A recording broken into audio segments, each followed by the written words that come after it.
na-betray ka. Yun eh. Siyempre napakasakit nun para sa part ko. Kasi naging totoo ako. Pero siya pala hindi totoo. Siya pala hindi totoo. Meron siyang So na-scam ka na naman. Dami naman ba dito?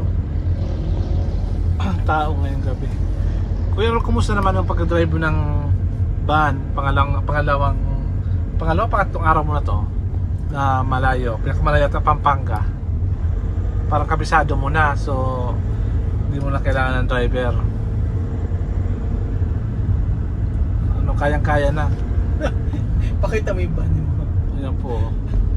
Madali, walang tao.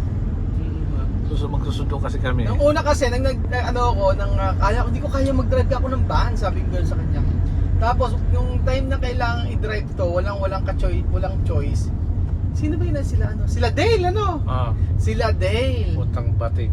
Pumunta ng Casa Batik, yung mga angels ni Ate Mariton. Nag-check-in sa may Casa Guiniana. Ngayon, wala akong choice kung hindi paanda rin to. Oo. Tapos, ayun, wala akong choice. Pinaandar ko, di na kaya ko naman. So ngayon, eto, nagda-drive na ako ng van. So, sa mga gusto pumunta ng Baguio, marunong na ako mag-drive ng van. Madali naman, tinuro sa akin asan yung rito. O, asan yung drive, asan yung gano'n.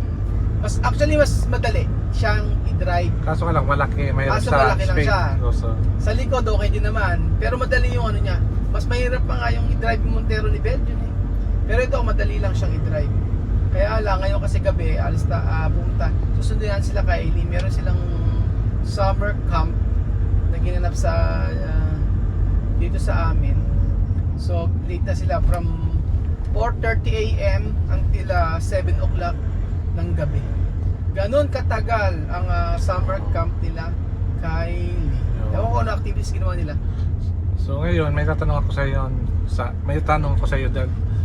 iyo. Okay ka lang ba, Beljon? Oo, dahil nga. Ba't nabubulol ka? Ano ba yan, Beljon? May gusto lang itanong sa iyo, sabi ko. Lagi ka na nagtatanong. Tanong ko lang sa iyo to na pwedeng information. Kung pwede mag-pass o pass. Oo, ang tanong ko simple lang. Sige na. Kahit grade 1 na tao, hindi masasagot. Kumusta ka na, Kuya Raul, sa kayong panahon? Kumusta ang buhay ngayon? Ba, eto. Kumusta ang vlog? Kumusta ang business? Diretso ang buhay. Kumusta ang lahat? Hindi naman hihinto ang ating buhay kapag may mga taong nawala. Diretso pa rin. Yung iba kasi na Paano ka naapektuhan ng mga negativity na narinig mo, napanood mo? Wala akong nararamdaman kasi busy ako sa buhay. So magpa-vlog lang ako. So ignore mo lang. Ignore, ano gagawin natin? Tingin mo ba? Kapag ba kahit anong gawin mong vlog, mayroong masasabi ang ibang tao sa atin. So bakit ka magpapa-apekto? Diba?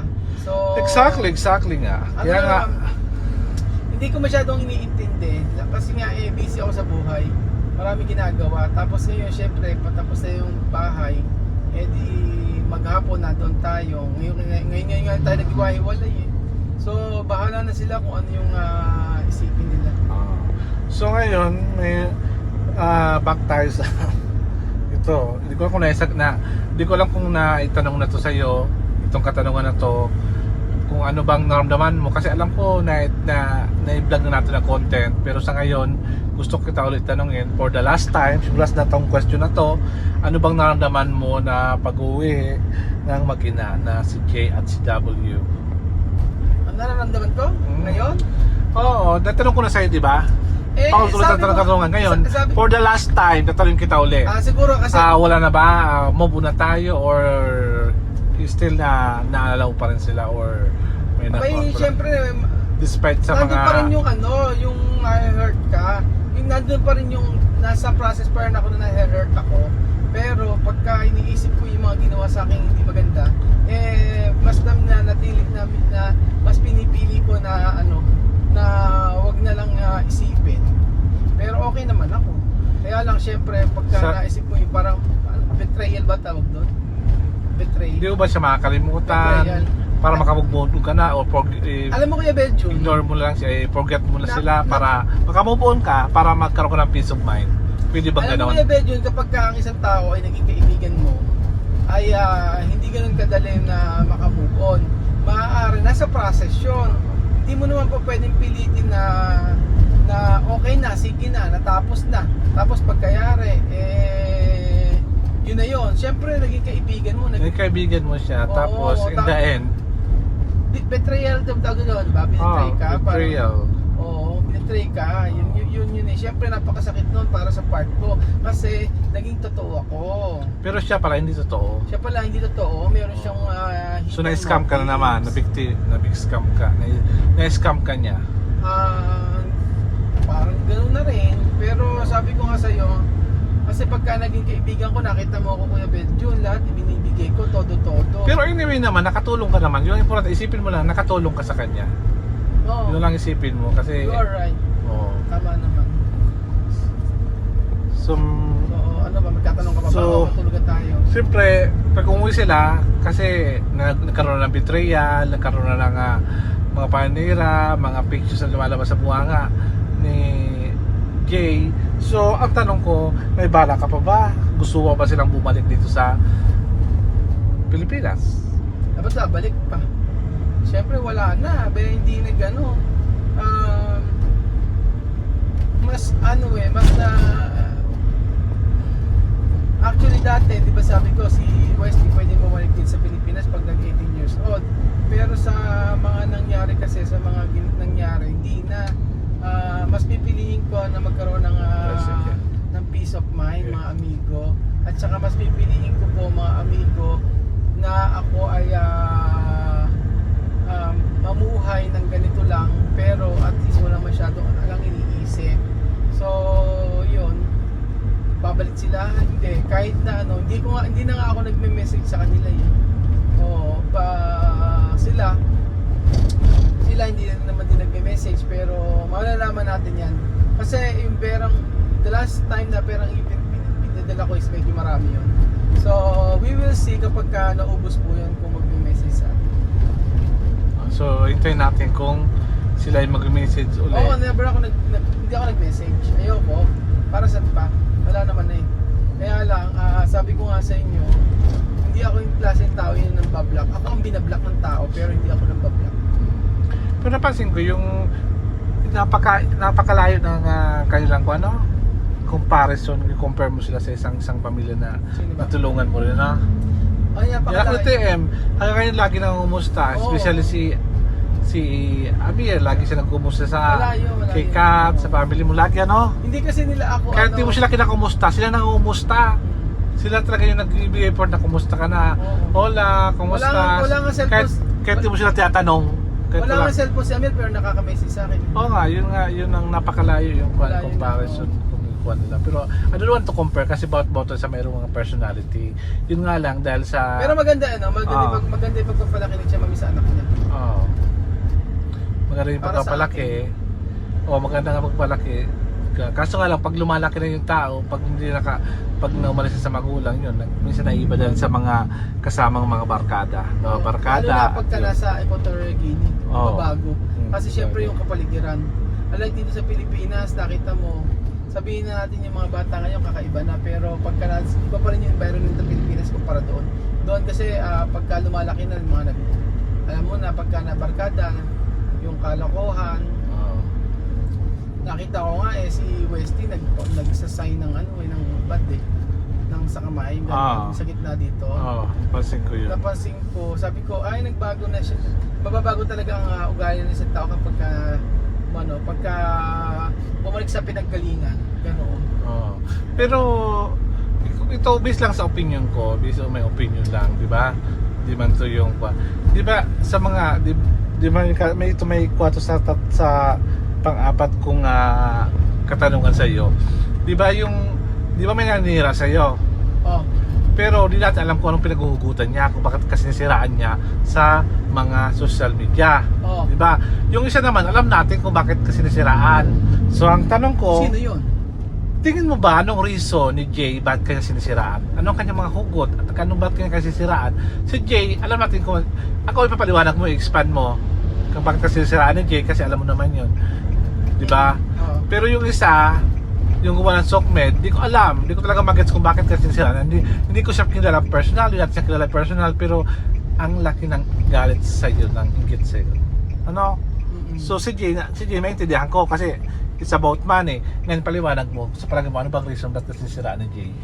Sa akin, Oo. kasi hindi niya Kasi unahan, di Ay, ba? alam ko. Kasi ganito yan. The time na nagsabi ko sa kanya hindi na ako magpapadala sa kanya ng pera, nagkaroon siya ng pagkakataon na nakakausap yung mga susol para yun yung magbibigay ng pera sa kanya. Kung sino yung magbibigay ng pera sa kanya, yun yung amo niya. Parang ganon. Kung sino yung magbibigay ng pera sa kanya, kung saan siya makikinabang, doon siya. Ganon. Simple. Ganon lang. Kaya yun ang dahilan. Pero yung kumukuha ng mga videos natin, hindi ko masyadong hindi ako affected kasi hindi mo siya kilala personal. Hindi ko siya kilala personal, tsaka puro kasi sinungalingan lang. Oo. Tapos ikaw ba magla-live ka ng halos sa 4 hours, 6 hours o 3 hours ganyan, tapos para lang may pag-uusapan ako. Ayun ako, hindi ko gagawin pero yun. di ko Matutulog ako. Oo nga, pero di ko magets bakit Kalokohan. bakit super obsessed siya sa iyo na siraan ka. O ako, siraan ka.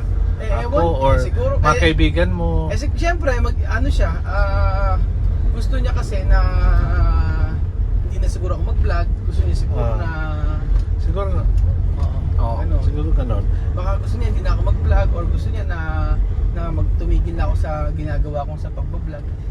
Whether may manood or walang manood po sa akin, sabi ko nga sa inyo, happy ako kasi ginawa ko naman ang channel ko na to isa para meron Para makatulong ka, yung mga schooler hindi lang ka. naman din yun para din syempre di ba dati ang reason naman doon is para ipakita ko yung bansang Equatorial Guinea lang naman ngayon syempre nabago na. Oo, so lahat naman ng ito it's all about money.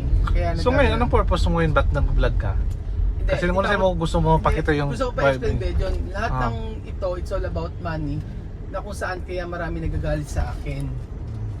Oo, di ba? Di ba ito yun? Hindi ko alam. Ito ba yan? Iya. Nadaan tayong ko eh. Oo.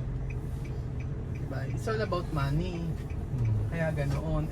Sabi ko nga sa'yo, hindi ko naman talaga kayang i-please yung lahat. Pero kahit nang nasa Equatorial Guinea ako, Bejon, marami na rin naman akong marami na rin akong basher talaga, maraming galit sa akin.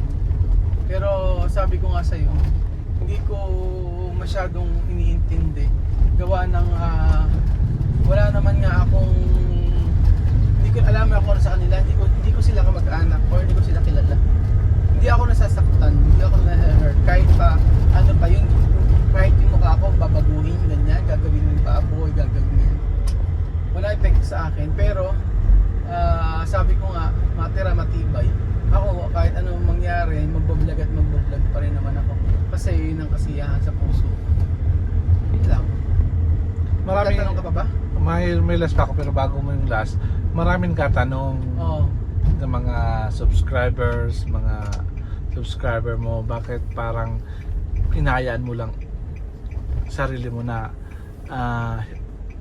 ano to yung sirasiraan ka ng tao na yon, parang parang wala kang ginagawa para pagtanggol naman yung sarili mo para sa dahil puro pa nilang ginagawa, parang wala kang plans, wala ka bang plano, parang okay lang sa'yo sirasiraan ka na kahit yung credibility mo o yung credibility binaba nila, dignidad mo, yung parang gano'n, parang wala kang hindi mo nilalaban yung sarili mo, parang okay lang, parang apapin ako, okay lang para sa iyo, parang gano'n.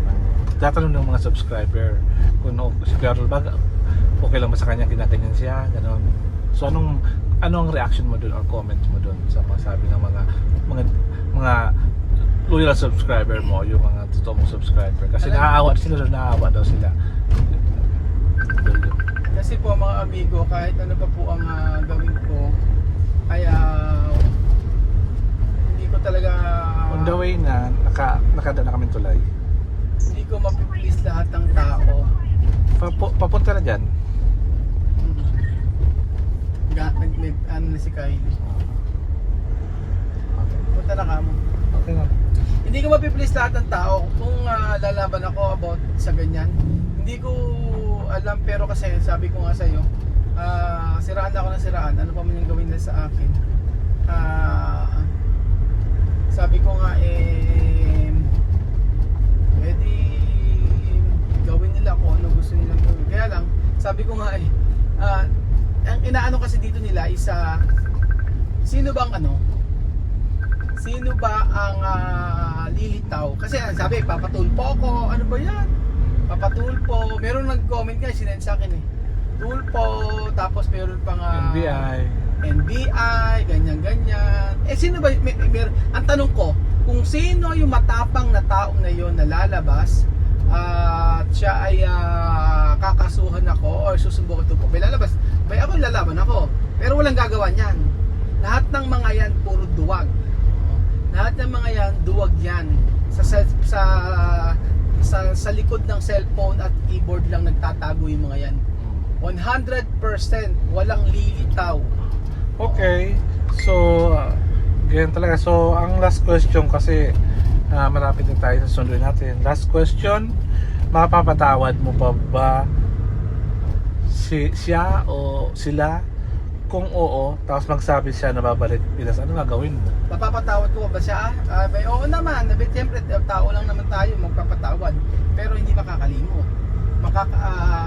Parang kung sinabi niya gusto niya bumalik ng Pilipinas, hindi na talaga, di ba? Gusto niya bumalik ng Pilipinas? Kasi pinatawad mo na siya. Wala na. Oo, wala na yun.